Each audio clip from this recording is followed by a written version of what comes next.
दुष्यंत चौटाला की press conference. Hisar घटनाक्रम पर तीखा हमला। पंचकुला में हरियाणा के पूर्व उप मुख्यमंत्री दुष्यंत चौटाला ने प्रेस कॉन्फ्रेंस कर हिसार घटनाक्रम को लेकर पुलिस और प्रशासन पर सवाल उठाए। उन्होंने कहा कि गुरु जिम्भेश्वर यूनिवर्सिटी मामले में 6 छात्रों की गिरफ्तारी और सीसीटीवी डीवीआर जब्त करने के मुद्दे पर जेजेपी ने बैठक में 2 प्रस्ताव पास किए हैं। चौटाला ने आरोप लगाया है कि एसपी चेस के मोहरे है और पूरे मामले की साजिश कहीं और रची गई है। उन्होंने कहा कि घटना में इस्तेमाल गाड़ी को लेकर पुलिस का स्टेटस बदलता रहा।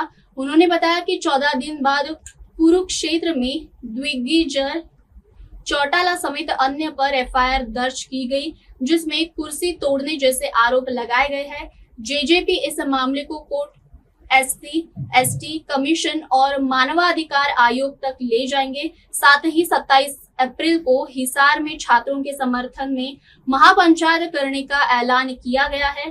चौटाला ने हरियाणा पुलिस की कार्यप्रणाली के खिलाफ सामाजिक विरोध की बात कही और लोगों से सहयोग की अपील की है। उन्होंने यह भी आरोप लगाया है कि डीजीपी ने अनेक कॉल और मैसेज का जवाब नहीं दिया और नंबर ब्लॉक कर दिया। नामजद किया है, उनकी भी लड़ेगी। आज 14 दिन बाद कुरुक्षेत्र में एक एफआईआर और दर्ज करी गई है कुर्सी तोड़ने की, उसकी भी लड़ेगी। जिस तरीके से सीआईए स्टाफ इस प्रदेश में चलता है और जिस तरह की रील्स ऑनलाइन डालता है, उसके विरुद्ध भी चलेगी। मगर पार्टी द्वारा जो छात्रों की लड़ाई लड़ी जा रही थी कि यूनिवर्सिटीज को केवल मात्र बीजेपी या बीजेपी की विचारधारा के संगठन हो, विश्व हिंदू परिषद, राष्ट्रीय स्वयंसेवक संघ या मोर्चे, इनका अड्डा बनाने का जो प्रयास करा जा रहा था और दूसरे संगठनों को रोका जा रहा था, हिसार के अंदर आगामी 27 तारीख को छात्रों के हित में एक महापंचायत करी जाएगी। सभी लोगों से आग्रह करता हूं कि इस लड़ाई के अंदर अपने शिक्षण संस्थानों को बचाने के लिए राजनीतिक दलों से ऊपर उठकर सबसे अनुरोध है कि इस लड़ाई में हमारा सहयोग करें। ये कोई जननायक जनता पार्टी की अकेली लड़ाई नहीं, ये लड़ाई हर उस छात्र के हित की है जिसको यूनिवर्सिटी में प्रताड़ित किया जाता है। आज हमारी बहनें सुसाइड कर रही है तो कहीं ना कहीं उसके पीछे भी प्रताड़ना है। जिस तरह का बड़ा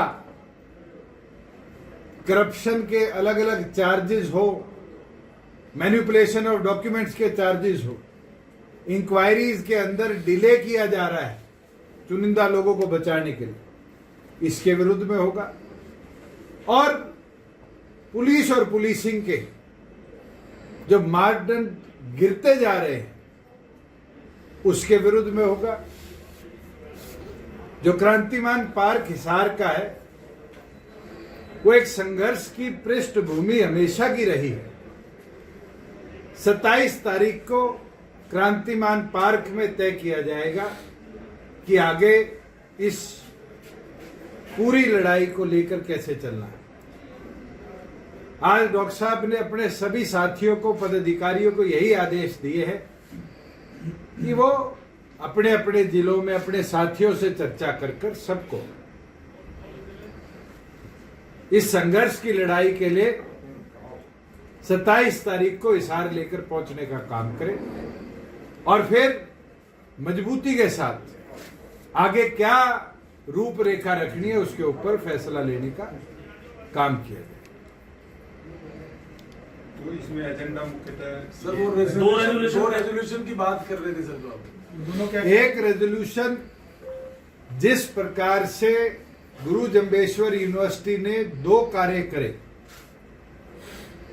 एक तो गमला तोड़ने के ऊपर ट्रेसपासिंग और डैमेज ऑफ पब्लिक प्रॉपर्टी की धारा लगाकर 8 साथियों को नामजद किया और अगले दिन जितने छात्र, कोई पीएचडी में था, कोई मास्टर्स में था, कोई स्टूडेंट्स में था,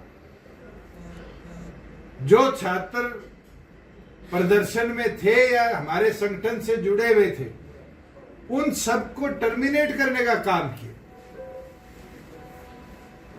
एक तो उसके ऊपर रेजोल्यूशन है और दूसरा, जिस कॉन्स्पिरेसी को हिसार के एसपी और उनकी टीम ने रचा, इसकी जुडिशियल डिमांड प्रॉपर करी जाए और इन सबको इमीडिएट अंडर सस्पेंशन रखा जाए। हायर ऑफिशियल जो इन्वॉल्व थे उनका तुरंत हेडक्वार्टर ट्रांसफर किया जाए। और तो और जिस तरीके से आधी रात को विजेंद्र धाड़क के घर पे रेड मारकर उसकी माइनर बच्ची के पांव पे पांव रखकर डीवीआर उतारा गया, ऐसे लोगों के खिलाफ SC/ST आयोग इमीडिएट एक्शन लेने का काम करे। इन सब विषयों के ऊपर पार्टी के सभी लोग जो आज बैठक में मौजूद थे, सर्वसम्मति से उन रेजोल्यूशन को पारित किया। सर, 2-3 दिन पहले जब आप चंडीगढ़ प्रेस कॉन्फ्रेंस कर रहे थे तो आपने जो तमाम बातें की थी उस दौरान आपने कहा था कि डीजीपी से बात करने की कोशिश की। आप सरकार में डिप्टी सीएम रहे हैं, पार्टी के जो नेता हैं, क्या सरकार की तरफ से वैसे ही किसी ने इस घटनाक्रम को लेकर कोई बातचीत की हो सर, मुख्यमंत्री जी ने या फिर किसी? मैं तो डीजीपी साहब को बड़ा अच्छा आदमी मानता था। मैंने उनको फ्राइडे से लेकर कल तक जी निरंतर कॉल करी और आपको हैरानी होगी, कल मैंने उनको मैसेज भेजा कि good evening ji, I tried calling you for last 3 days, unfortunately you are too busy to take calls or even have the courtesy to revert back. Let me know the best time to speak to you regarding my complaint. और आपको interesting चीज दिखाऊं, DG साहब ने block कर दिया।